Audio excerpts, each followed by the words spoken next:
Chattle!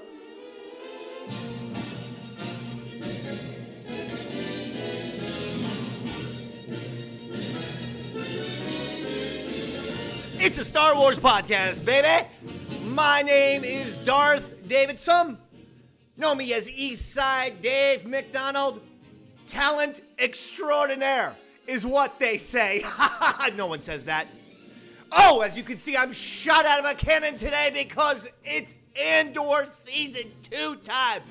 Andor, one of the best things that Star Wars has done in the Disney era, is back for Season 2, the final season of Andor. Unless we throw buckets and buckets of money at Tony Gilroy, which we may have to do. I gotta tell you, Andor Season 1 was spectacular. I recently rewatched it to get ready for this show. Holy mackerel, is that great Star Wars. And guess what? I ain't gonna bury the lead. These first 3 episodes of Andor Season 2, mwah! Some people had some problems with it. Oh, we'll discuss. We don't kiss the hiney. We celebrate Star Wars when it deserves to be celebrated. We criticize Star Wars when it deserves to be criticized. That's all fair in love and war, baby. Love and Star Wars. And so I'm telling you, these first 3 episodes I got into big time. Now, was there some controversy? Was there some things we could split hairs with? Sure, maybe. We'll talk about it. Starting now. Starting right now. We come off of Star Wars Celebration where we had Kathleen Kennedy. And the last time we did a Yaddle Chattle, it was a special emergency Yaddle Chattle where we discussed Kathleen Kennedy leaving Lucasfilm in 2025. And guess what? I'm standing by it. A lot of people made little podcasts. That's why I didn't go back and make a podcast, because Kathleen Kennedy's like, I'm never retiring from filmmaking. I'm never retiring from making movies. And the reason why I didn't go back and make I guess she's not leaving, is because she's playing fucking word games, folks. I know she's going to stay a producer until she dies. Yes, I understand that. She can be a movie producer into her 90s, and she's going to be, and I understand that. But she was playing word games, Kathleen Kennedy was, because it's not about, is Kathleen Kennedy going to retire from filmmaking? Is Kathleen Kennedy going to retire as the head of Lucasfilm? And she did not say, I'm sticking around Lucasfilm for another 5 years, 10 years, blah, blah, blah. She didn't say that. She's out, folks. At 2025, she's out. And I'm going to tell you something else. If Andor Season 2 is critically acclaimed and box office acclaimed, she might say, you know what? Outie, right here. So I can go out with people feeling high on the Disney era Kathleen Kennedy. It's perfect. It's like 10 years, right? Force Awakens comes out in what? In 2015, right? Yeah, 2015, Rogue One 2016, Last Jedi 2017, Solo 18, Rise of Skywalker 90. So, 10 years. It's a nice round number. It's 2025 now. She's out. She's leaving. I think she might leave as early as Andor Season 2. So let's hope Andor Season 2 is a wild success. And quite frankly, it's off to the start that Darth David very much loves. All right? Let's talk about it. Episode 1 of Season 2 Andor, simply titled 1 Year Later. I wonder what timeline it takes place. That was not even funny. That wasn't even a joke, really. I apologize. It's been quite some time since I did a Yaddle Chattle. I'm overexcited, overstimulated. Actually, calm down. Okay, give me 1 second. Let me get a water. We're gonna focus. We're gonna focus today. We're not gonna act like crazy people, right? Anyway. 1 year later. So we are 4 years out of the Battle of Yavin. Loved it. And we get a great scene. I timed this opening scene 12 minutes, folks. That's fantastic, because this was 12 minutes of tension, drama, and action. Actually, tons of action. As we begin, Cassian is on some sort of Imperial base, and he's going to steal a ship. He's going to steal a prototype, sort of TIE fighter, TIE interceptor type ship. Seems like a brand new type of TIE. Seems spacious, doesn't it? Seemed like they could have fit like 5 or 6 people in that TIE fighter. So is that why? Is that what makes it unique? That's big? I think that's the, because outside of that, I'm not exactly sure. Okay, fine. All the Star Wars fans are going to get mad at me. And maybe even a bunch of the Yaddle heads are going to get mad at me. But I mean, outside of the wing shape, like, what was the actual functional difference between a TIE interceptor and a TIE fighter? Can someone explain that to me? I understand a TIE bomber, bombs, okay?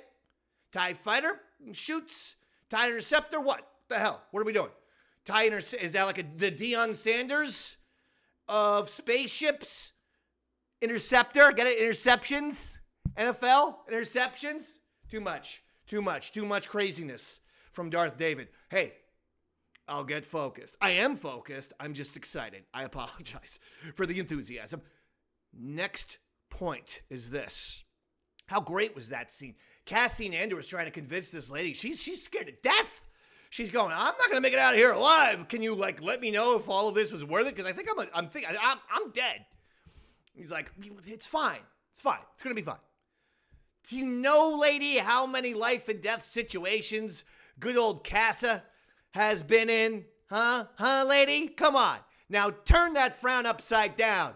We got a TIE fighter to steal, lady. He steals it. Fantastic sequence where they try catching him. He shoots all the stormtroopers and he shoots out the garage. The garage door or whatever you want to call it. I thought that was going to be, the end of that scene. But then we even get a little TIE fighter chase where I think it was 2 TIE fighters were on Cassian. Does some moves. We get a space. All of that. 12 minutes. That's a sensational way to begin a show and a season. Fun, good action right off the board. I loved it, baby. Now, after that whole 12 minutes of Cassian and escaping and stealing that ship, we get a lot of Mon Mothma, and there's Perrin, her husband, and it is wedding time. It is wedding. And by the way, ding, ding, ding, the winner of the Tony Gilroy, first person to embrace the Tony Gilroy style of intense, fast walking. The way George Lucas used to tell his actors, or faster or more intense, I'm pretty sure Tony Gilroy tells his actors, your acting is just fine. I need faster, more intense with your walking. Because if you notice, in every Tony Gilroy project, I ain't just talking about Andor. You can look at Michael Clayton. You can look at the Bourne Supremacy movies. You're always going to get characters walking quickly, side to side, shifty, nervous, walking fast, something to do, element of paranoia. He always introduces an element of paranoia with that fast walking. This ain't a criticism. This is a compliment. Scorsese's got his own thing down. Spielberg does his thing with the lighting. Tarantino with the thing. Everyone's got their own style. Tony Gilroy likes a nice, fast, intense, paranoid walk. And Mon Mothma was the first character to do so in this season because she's preparing for the wedding. She's got all the wedding stuff going on. Next thing you know, she tells her sister Val, holy shit! Did you see who just showed up? It ain't goddamn Owen Wilson and fucking Vince Vaughn trying to crash this shit. It's Luthen and his little fucking assistant. She did not care for Luthen showing up to that wedding, and hence the fast walking. She goes, Mon Mothma got into the, what the fuck? I love it. It's a Tony Gilroy signature, and I ain't against filmmakers having signatures. It's fun for me. But Mon seemed very disturbed that Luthen showed up to that wedding. I guess you can't blame her, right? The wheat planet. I'm gonna go. Some of these planets, I don't know their names, and it's gonna be difficult for me to learn them. I'm gonna be calling this one the wheat planet, and we see Farmer Bix and Farmer, what's his name? I love him. Casso, right? Am I right about that? Or Basso. Oh shit, I fucking forgot his name. Anyway, we see what they're up to. They're on a wheat planet. There. Now we go back to Cassian because there was a lot of cutting during this whole episode 1, a lot of back and forth, and not in a bad way, in a fast-paced way. I think if they would have had those scenes, just one huge Cassian in the jungle, or Cassian or Krennic with the meeting, we'll get to him in a second, maybe those scenes would have been too long. The cutting made it fast-paced, baby, fast-paced. This was a quick, fast-paced episode. I love it. This episode was like 50 minutes. It went by in the blink of an eye. Holy mackerel. So, I love it. Now, Cassian, he lands on a planet, very jungle-esque.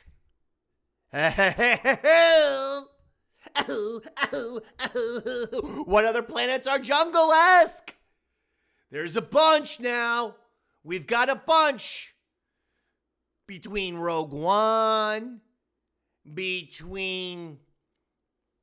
well, I guess just Rogue One. No, wait, hold on. Rogue One had the jungle/Caribbean thing. What else? No, Rise of Skywalker had a jungle planet.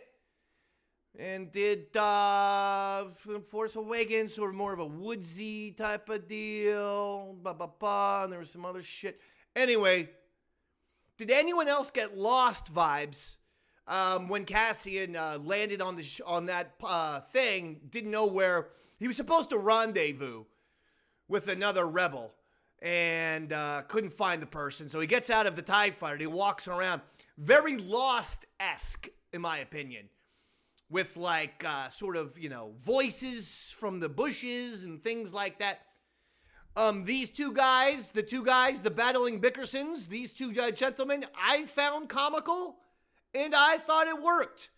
I saw some people thought it was felt just a little too contemporary. And that the two jackasses, what I'm saying, apparently they were a rebel cell, Maya Pei? Anyway, a rebel leader. Their ship went down. They got stranded. They're sort of splitting up into two separate groups. One guy with a little mustache and beard situation. Another guy with the ponytail. Kind of looked like a little Kylo Ren to me, actually. But anyway, those two guys, I thought, were kind of funny. Some people didn't like them. Okay, fine. But especially when they come out of the woods, right? And they're sort of out of focus and people. Very lost. Did anyone else get lost? I did. They surround Cassian, and it looks like Cassian is in big trouble. We finally go from there to the Krennic man. Did I tell you how much I love Krennic? I love him. He's one of the best. He's one of the great villains in Star Wars history. That's a guy they got right. They hit a home run with Krennic. Oh, I love it. And I loved him. Now, this planet I actually wrote down. The Maltine Divide. The Maltine. All right. Krennic tells everyone, no notes, no records. We're going to have a little discussion of Gorman, and guess what? None of you motherfuckers were even in this room. You understand? Okay? Yeah, zip it, lock it, throw away the key. Because no one is to know about this meeting. Very secretive. Very, You know who I think is going to find out about the meeting? Governor Tarkin. I can smell your stench. That was very effective when Princess Leia said that line. Just a quick little crazy aside, because I'm nuts. That was a very effective thing when she's like, Governor Tarkin, I can smell your stench from a mile away. I always thought he looks like he has bad breath. That's what I thought. And it's not a judgment on the actor. The great Peter, I forget his last name, Cushing. That's not any kind of thing. It's what I'm saying is Leia was very effective there. But I think that Governor Tarkin is going to be the one to find out later, I mean, maybe even like episode 12, like, that these secret meetings about Gorman are taking place, and that's when that's when the wheels start going off with Krennic. With Tarkin. I gotta take out Krennic. He is ascending way too rapidly, and when he gets the Death Star to work, the Emperor might look at Krennic as the new Tarkin. Let's be honest. A little bit younger. I got the bald spot in the back. Krennic, no bald spot. Tarkin's got to be like, you know what? Fuck this guy. So I think that's going to happen. I think the fact that that the Imperials, that Krennic told all of the Imperials, hey, no one talk about this meeting. I think that's going to come back to harm him. Obviously, he's got to survive this season, but I do think that they could make it about, oh, this is really why Tarkin wants him dead. Right? Come on. I like it, though. I like it. Back to the jungle, infighting with the group. Very quick cuts here in this sequence. And like I said, I enjoyed this. I thought this was good. Quick cuts between Cassian, between the Krennic meeting, and a little bit between the wedding, and a little bit between the wheat planet. So half of the group, half of those survivors on the, half of the lost character, we'll call them the others, they try to get the TIE fighter to work. They can't. They do get the machine gun to work, nearly kill everybody, but they can't fly the TIE fighter, and only Cassian seems to be able to fly the TIE fighter. We go back to Krennic, who now has concluded the meeting, and they're having snacks. They're having food. There was a nice spread. I thought I saw some quiche. It's possible, and I thought I saw some pigs in a blanket. I hope they weren't Ugnaughts in a blanket, Gamorrean guards in a blanket. I just hope they were, But regardless, the spread looked good. I have to tell you, the one thing the Empire does not get enough credit for are their parties. I can recall Star Wars Rebels. They threw a beautiful celebration with fireworks and things. I remember in one episode. They are underrated good party throwers. And this was a nice spread right here. I would have liked to have this type of, meal at the Super Bowl. Honestly, that's the kind of Super Bowl food. A lot of finger food. Anyway, Krennic goes to Dedra, who's there. The blonde lady is back, and she is there. She's been invited to this very special covert meeting. And she won't give him nothing. And he's like, look, you're playing hard to read, okay? I invented that, jerk. So what do you say? You spill the beans and give me your dumb assessment of my idea for Gorman already. And basically, I believe in some way, shape, or form, she says, get it some sort of insurgency going on at Gorman, some sort of rebellion, and then just fucking kill everybody. And he likes that idea. Krennic likes that idea. Back to the wedding. And we find out that Tay, Mon Mothma's male friend, that she was hanging out with season 1, who's a part of this, a part of these rebellion plans. Well, we come to find out Tay's hitting the sauce because he's gotten separated from the wife and his businesses have gone under. Oh, Jesus. It happens, Tay. It fucking happens, baby. You just keep your chin up. Okay, Tay? Everyone go. Listen. Here's what I was taught. Tough times don't last. But tough guys do. And I think that was from a professional wrestler. Maybe Razor Ramon or something. I can't recall. Anyway, look, Tay getting drunk, saying, Mon, I need a little money.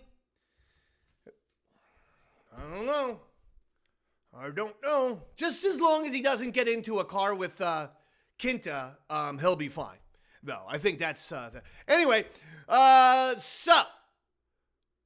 She's talking to Tay, Mon Mothma is, and all of a sudden, the groom-to-be's mom Sculdun, I believe, his wife, she says they've had their first fight. And is that like a ceremony? Is that part of the tradition? Their first fight? It was like, she knew that this was going to happen. Excuse me. Oh, Mom, they've had their first fight.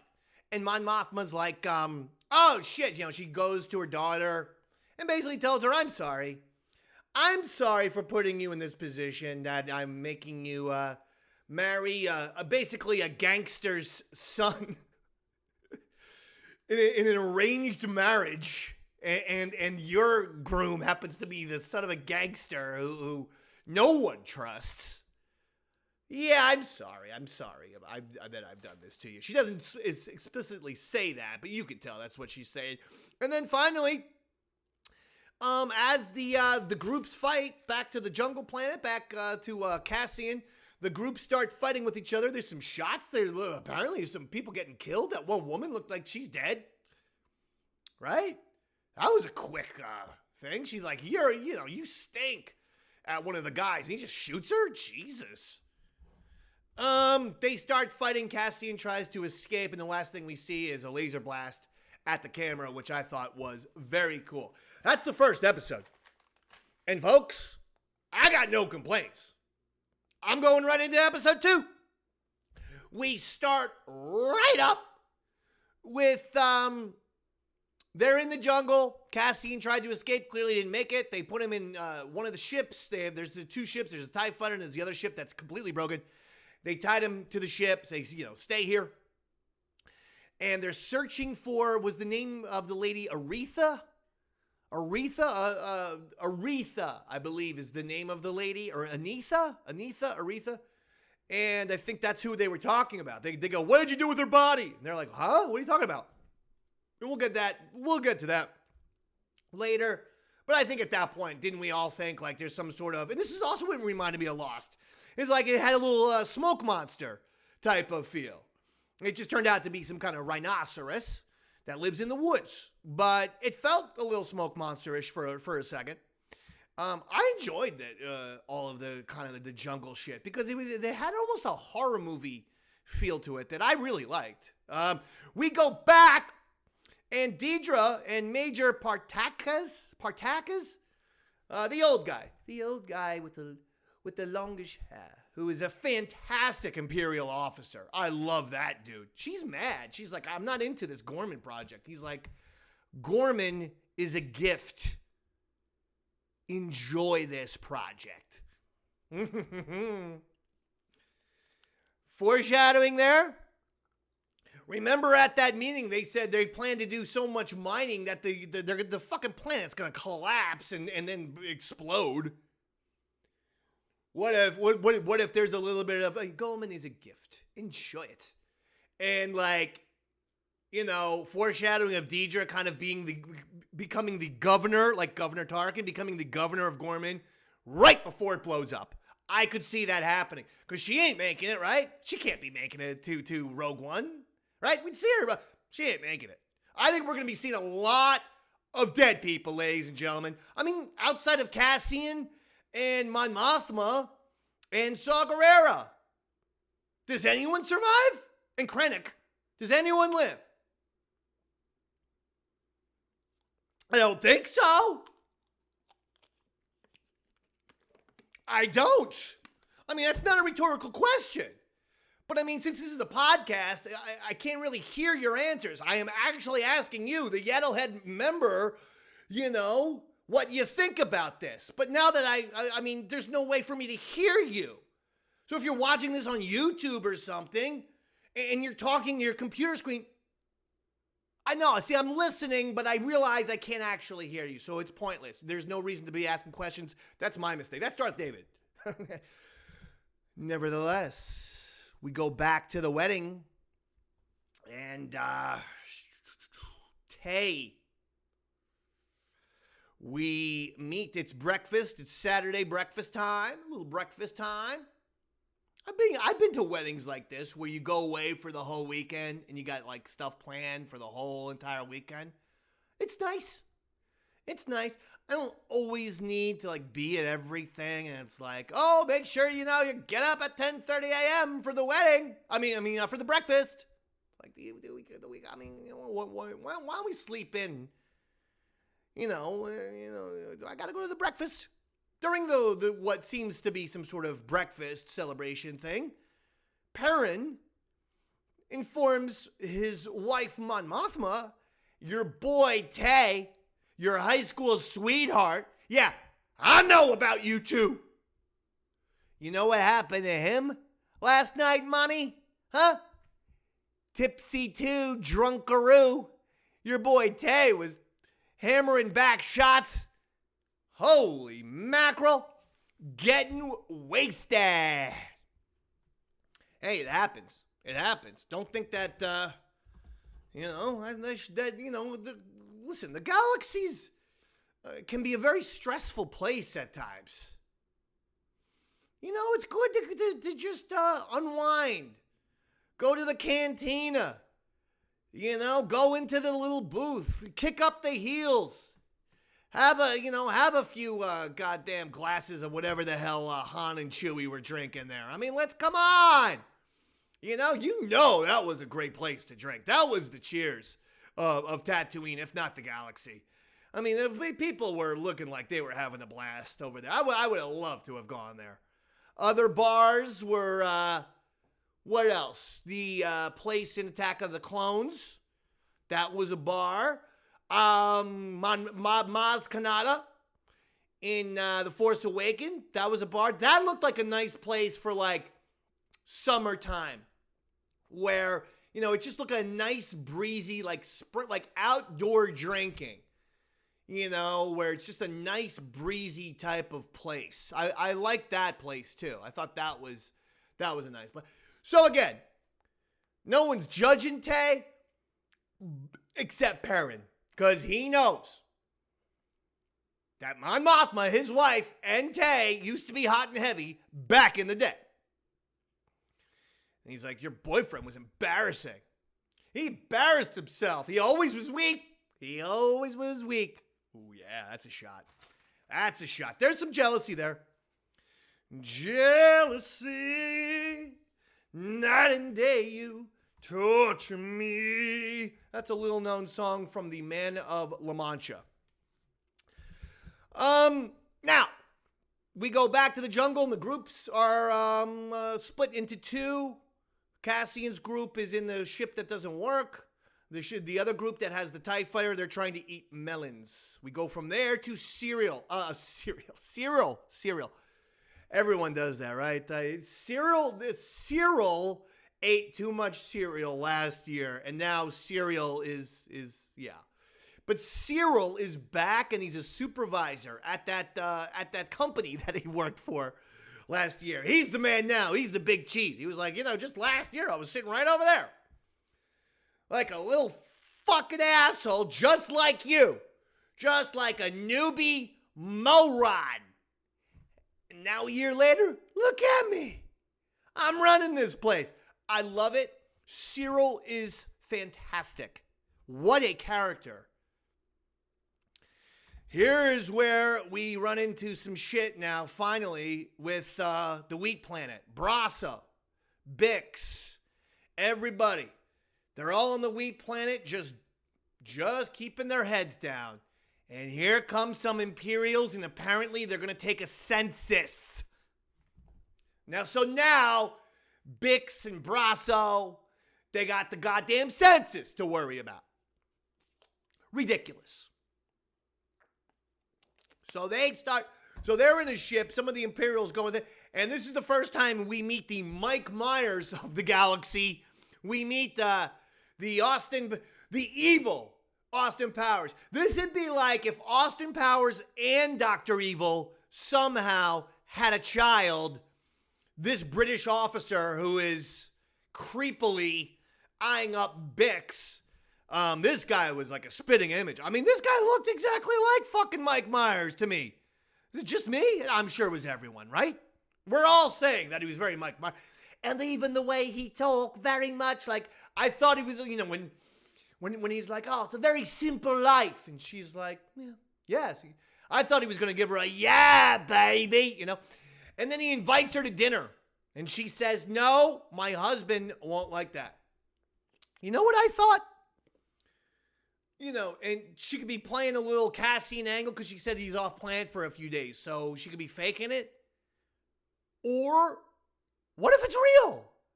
What if Cassian and Bix did get married? Do we know that they're not married? Is all I'm saying. Maybe they got hitched. You don't know. That's all.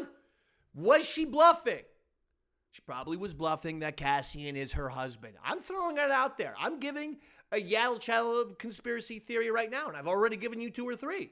But I'm going to give you another one. I think they might be secretly married. There. But that fucking creep, holy shit. Oh, where's your husband? Where's your husband, ain't he? He ain't here, is he? Huh? Your husband ain't here? Would you like to go on a speeder bike and take a nice little ride over the wheat fields for a nice cup of joe and a meal for dinner? Would you like to join me, would ya? Bix, no. Bix rightfully says no. Come on, man. Look at you, with all due respect. Come on, man. Wedding planet. Back to the wedding planet. Just a very quick walking scene. Which I thought was kind of interesting, right? It didn't, weddings with the walking. A lot of the wedding shit had some, didn't they go for a walk with Michael Corleone and his lady friend? I believe that they did. So there you go. There's a little thing. And we go back to the jungle planet. One of the groups gets into the TIE fighter.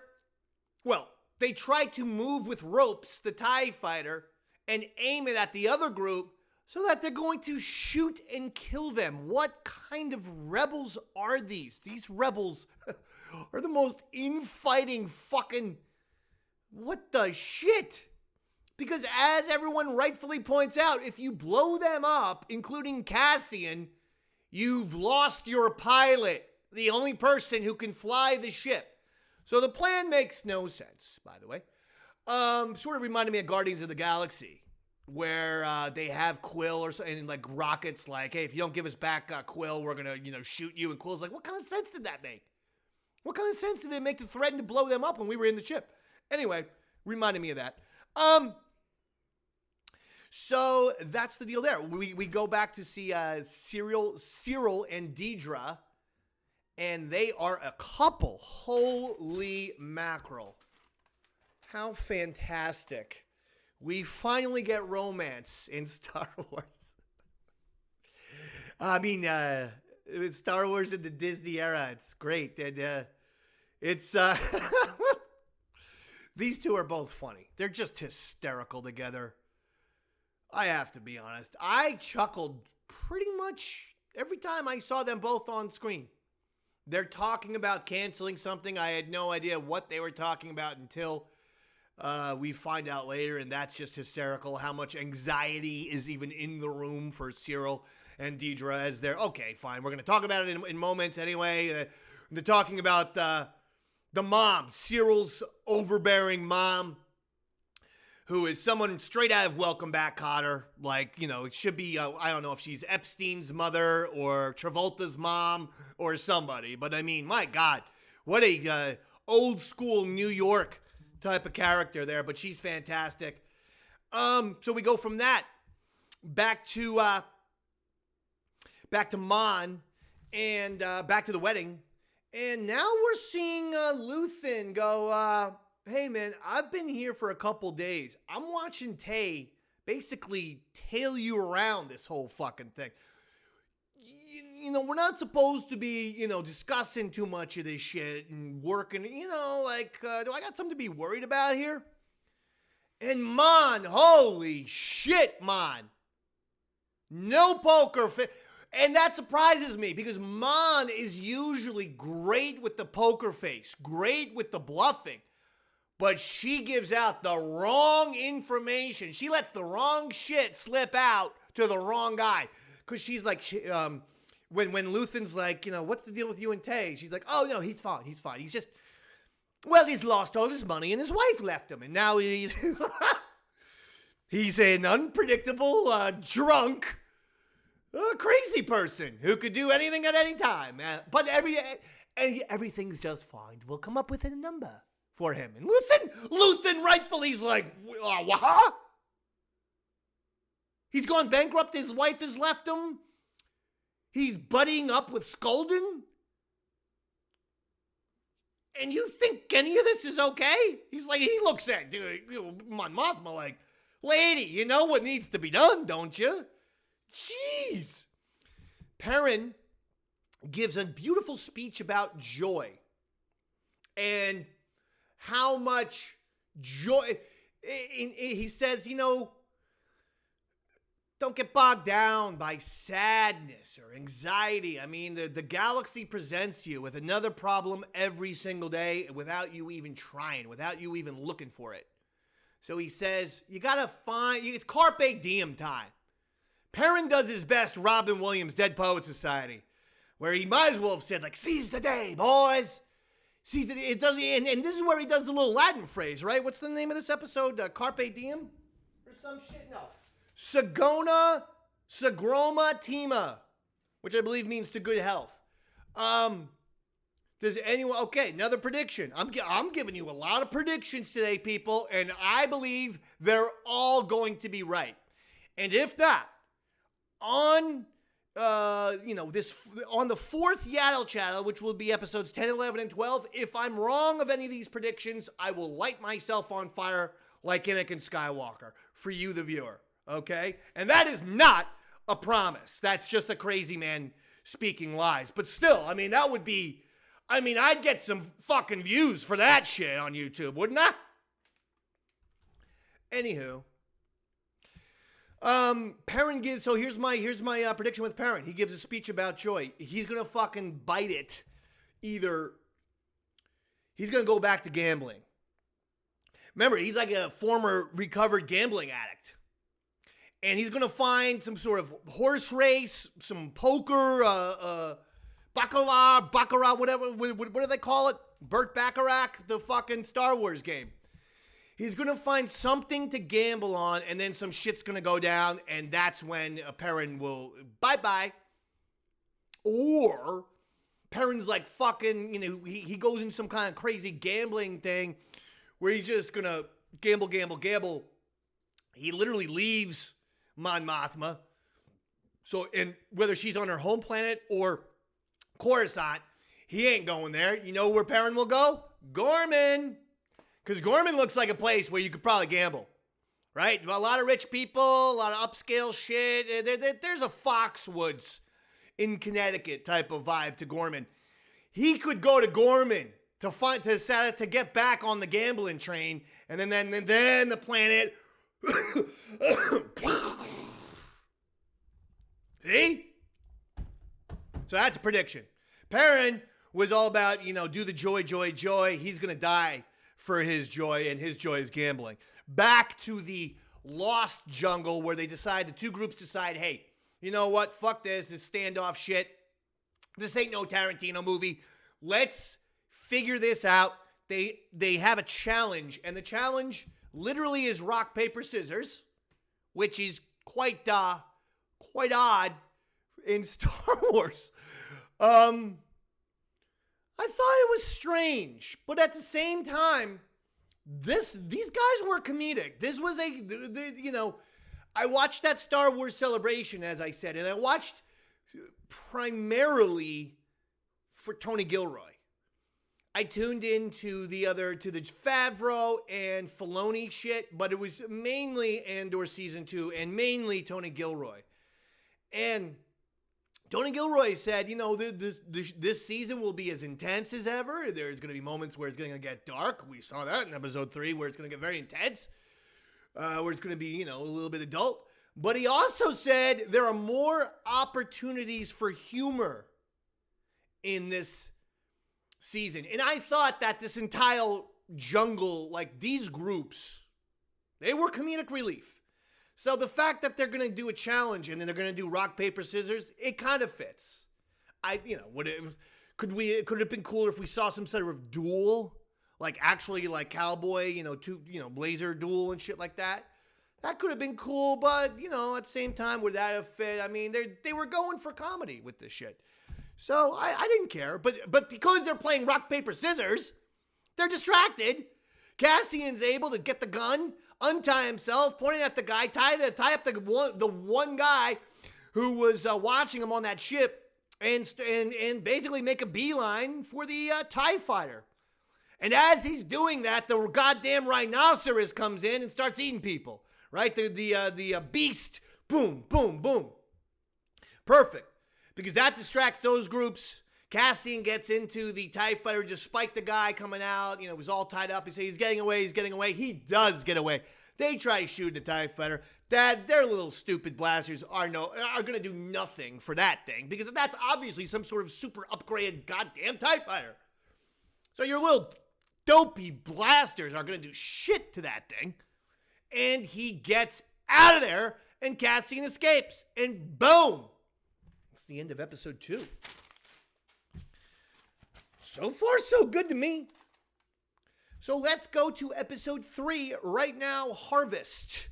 Cassian, we start off with Cassian. He had made it out on that TIE fighter. He's floating in space, not a lot of energy, not a lot of fuel. But he does have fuel. I think he's just, basically, he doesn't know exactly where to go. So he's like, you know what? Just don't go anywhere. I'll just float around in space for just a little bit. The ship's a little banged up, but I can fix it. I can hotwire this shit. But I gotta find out, like, where is everybody? So that's the goal there. All right. So, we go to the wheat planet right away, and here's the major issue that we've been waiting for. The Imperials who are doing that census, they've been going around the planet, and they're now getting to where Bix and Brasso, what's the other guy's name? Will? Those 3 people, Cassian's friends, they finally get to them, or they're gonna get to them, and this is going to be a big time problem. Okay, we go from there to the wedding. We finally get the wedding. There's a knife involved. Very Game of Thrones. Very scary. But a nice, solid wedding. Over to Syril and Dedra. Again, lots of quick cuts. And honestly, it makes the show move fast. Over to Syril and Dedra. And what are they doing? They are having dinner with mom-in-law. They're having dinner with the mother. Who, by the way, besides Welcome Back Kotter character, reminded me also of Twisted's sister lead singer Dee Snider in some ways. I don't know why, but she had a Dee Snider type of feel to her. That's it. Now, Syril, Dedra, they're going back and forth. Dedra's giving Syril tons and tons of shit. Come on, man. Come on. Go over. Cassian finally is while in his ship, he gets through to Luthen's assistant, and she says, he goes, what's going on with Bix and Brasso? She goes, I can't get through to them. Their connections are down. There's some sort of Imperial presence there from what I've heard. He's like, what? And boom, Cassian in the TIE fighter. He's going straight to that planet to help out his friends. We go back to Syril and Dedra, who are now at the melting pot. We have one nearby. And that's a beautiful fondue restaurant in Red Bank, New Jersey. And you take the sticks and you put them in the cheese there, and it's delicious. It's delicious. And you get really full on the melting pot fondue experience. I'm telling you. I haven't done it in quite some time. I don't know if the melting pot is still there in Red Bank, truth be told. That was like 12 years ago when I went there, so I should probably look into that. But I did think it looked good. I'm going to say they did a great job with the meal. The mom even seemed to like it. And she complains about everything. But did you notice? She was like, fucking food is pretty good. These cakes are good too. So that is there. Back to the wedding. Tay. Oh, fucking Tay. Are you kidding me? So now we're doing the wedding reception, right? The wedding's over. Now it's fun time. And just when we're supposed to be going into fun time and happy time, and we're going to dance and have a good time and drink, Tay goes to Mon Mothma. I really, starting to feel like everybody made out on this whole fucking shit, all this rebellion shit. Look at this wedding. Look at that huge statue that Skuldrin got. Look at your house. Look at all these. Look at everything. Meanwhile, the Tay Man over here don't got fucking 2 sticks to rub together. You know what I should do, Monty? My friend, Mon. You know what I should do? I should go over to our little friend Skuldrin over there and talk to him about some of my money problems. And boy, oh boy, you see Mon Mothma like, oh shit. And you know what I think it was? Oh shit. Not only is this guy a problem, but I thought this guy was my friend. I thought he was maybe going to be my new boyfriend. And he's pulling this shit with me? Well, fuck you, pal. Well, actually, she doesn't say anything like that, but we'll get to that in a second. The Empire. Wheat Planet. Back to the wedding. Luthen sees this fucking Tay character and Mon Mothma talking for the 50th time over the course of this weekend. Like, he has seen a goddamn enough. And he says, what the shit? This guy's tailing you like he's a little puppy. Is this a problem, Mon? Do we have a problem with this Tay character? And Mon at first is like, I've known Luthen. Listen, I've known Tay for years. Okay, I've known him for years. And you know what Luthen says? Fuck that! People change. You yourself told me he's going through some goddamn midlife crisis. I don't want to hear about, we used to be. Well, you used to be. The operative word, Mon, used to be friends. And basically, he's insinuating to Mon, hey, listen, we got to do something about this. You know what I mean? Bang, bang to the old head ski. You know what I'm saying? And she's like, I don't know what you're saying. Mon, blast her to the head. Bang, bang. Do you know what I mean? And she's, no, I still don't know. Could you just be a little bit more direct? Or maybe charades. He's like, okay, first word, kill. We have to fucking kill Tay. Now do you get it? I still don't. I'm still unsure of exactly what it is you're saying, Luthen. Just be direct. I can't be more direct than that. We have to murder your fucking high school boyfriend, Tay, because he's going to rat out the entire rebellion. Do you understand? Luthen, could you just be a little bit more direct, please? Oh, fuck it! Luthen wants to kill Tay. He wants Tay out of there. And you know what, Luthen? I don't blame you, baby. No. Tay's a problem. Tay is a problem. Finally, we get to the scene, the controversial scene. Now we're going to talk about the Wheat Planet, where the Austin Powers meets Dr. Evil. Well, he embraced his Dr. Evil side, his evil side for sure, as that guy attacks Bix. Okay? So this scene has gotten some controversy as people have been very upset about the scene or say there's no place in it for Star Wars. I'm going to give you a little, it's sort of, I can understand when people are saying, that some very, very serious real world problems probably don't always need to be going into Star Wars. I understand that. Andor's had a reputation of being kind of like the adult Star Wars, going back to last season. I mean, honestly,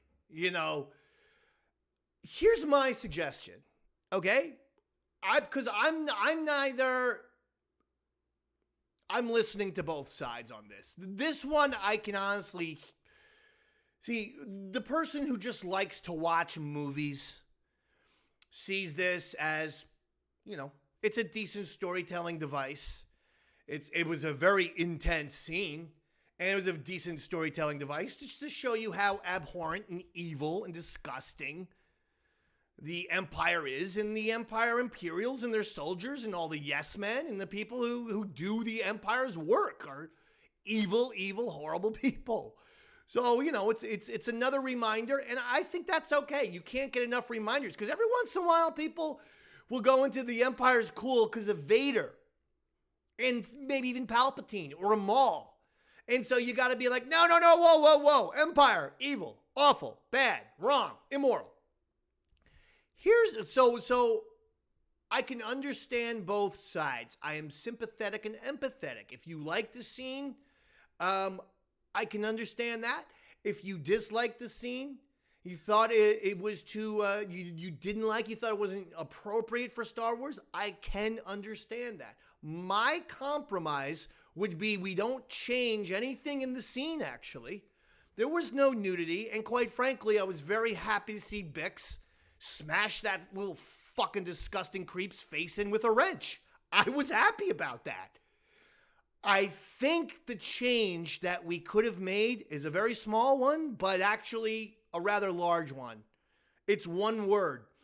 When that guy came out of that little hut and he dies, and there's another Imperial officer out there and he tells Bix, come out, and she shouts, he tried to rape me, is what she said. I think they could have changed that to he attacked me. Because he did. He's a disgusting, awful son of a bitch is what he is. But I think if she uses the word attacked, I think if she had said he attacked me, you wouldn't have had to change the scene. And we all would have known what that guy's fucking disgusting, abhorrent agenda was. But it would have kept with the Star Wars. I think it would have been more Star Wars, because sometimes Star Wars just needs to imply. I saw people online like, well, I mean, come on, you guys are all talking about like, you're offended by that, but you're not offended by Anakin killing kids. Did they show Anakin killing kids? Did they even say Anakin Skywalker decapitated children? No. Even when Obi-Wan looked at the hologram, that you just hear, Anakin, but you never see children's heads get ripped off, nor do you hear Obi-Wan or Yoda say, oh my God, Anakin Skywalker killed children, he murdered those children. They just go, it can't be. No. See, that's Star Wars.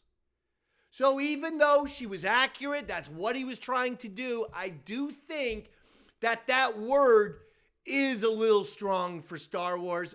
This is my compromise. You keep the scene in because it's evil. It's a horrible, despicable thing, but then we get to see that guy get his comeuppance with the wrench to the head. I thought that was fine. If she says he attacked me, I think far, far fewer people would have had a problem with any of it. So that's just my suggestion. And you probably hate that as well. I'm sure you do. I'm sure no one is ever happy with anything. That seems to be the way of the world. And tough toenails, That's the way I feel. But thank God she smashed his fucking skull in with that goddamn wrench, huh? Anyway, and then they kill the other guy. Will shoots at him. The Imperial officer looks to shoot back, and then Bix shoots him. Boom, with a rifle. Phenomenal. We head back to the wedding, and Tay has one last little conversation with Mon. He's like, I gotta get out of here, Mon.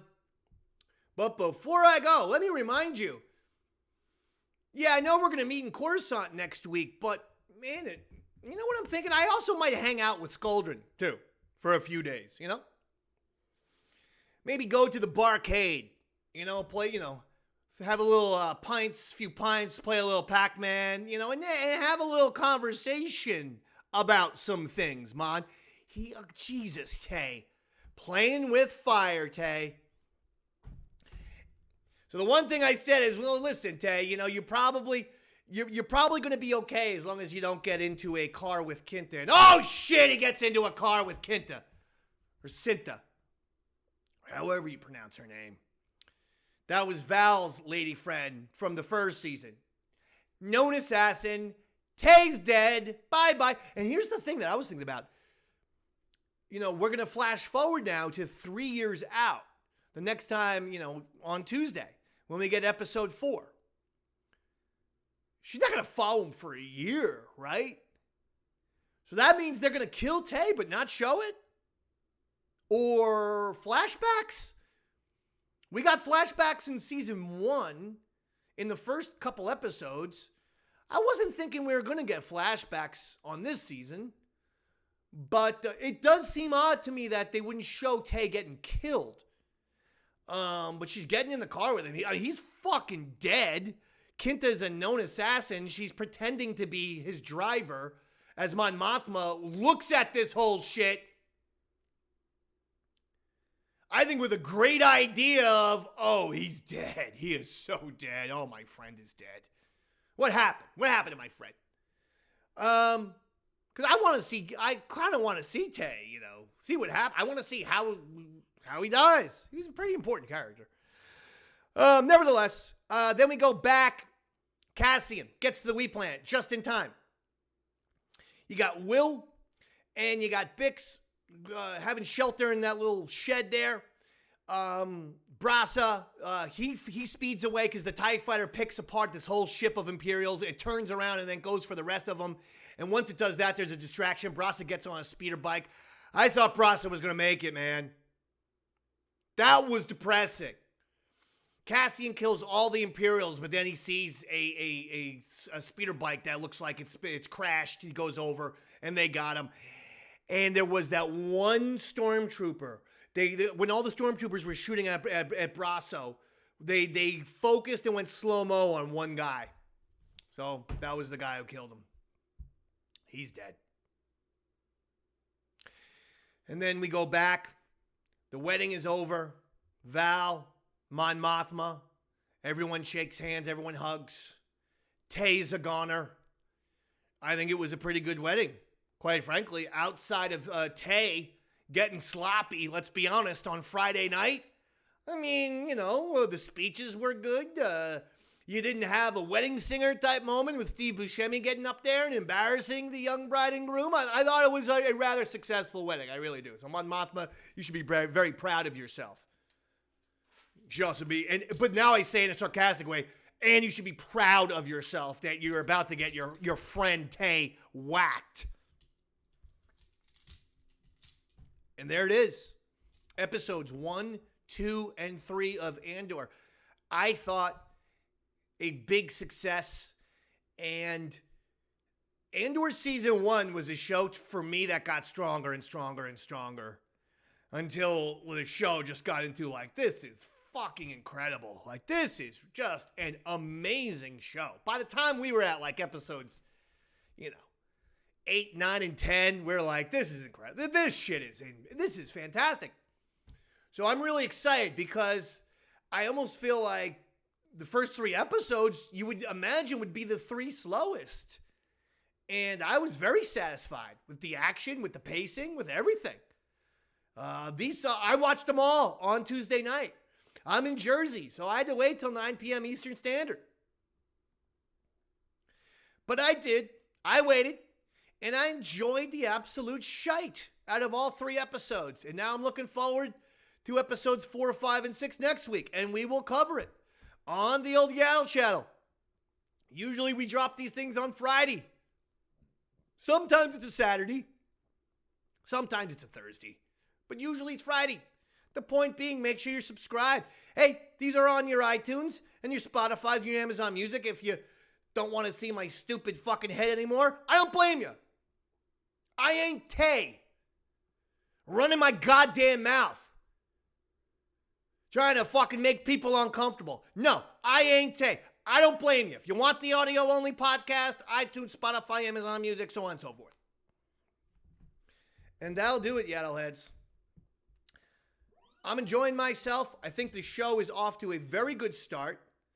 The little controversy, I don't see any controversy. I thought, okay, outside of the Bix situation, again, maybe they could have changed the word from, rape to attacked. He attacked me. He tried to attack me.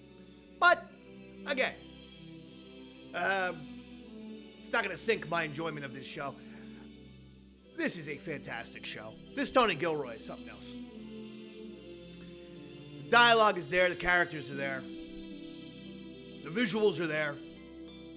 And quite frankly, the fact of how he cut these 3 episodes, where you were getting the Wheat Planet, the Jungle Planet, the Wedding, and then the Imperials. And just going back from those 4 things, it made, the editing was there. It was good. It made things feel fast-paced, but never rushed. So I was very, very pleased with this. Okay? I'm giving it 2 9 numbs up. That's for episodes 1, 2, and 3. You're getting 2 9 numbs up. But we got 8 episodes to... 9. You can see I'm great at math.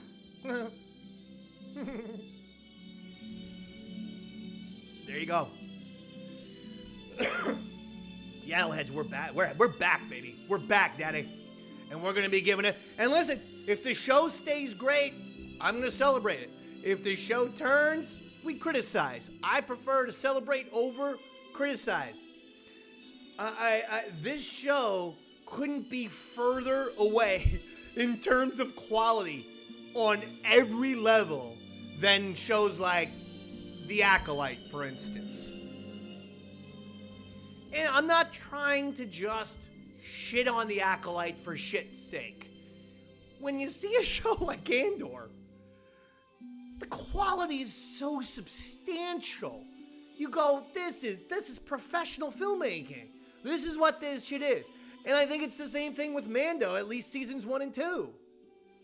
So the quality is there with first 2 seasons of Mando, and in my opinion, I think it's going to be there first 2 seasons of Andor. We're back, Yaddle Chattle heads. We will see you next week. My name is Darth David. Good night, everybody.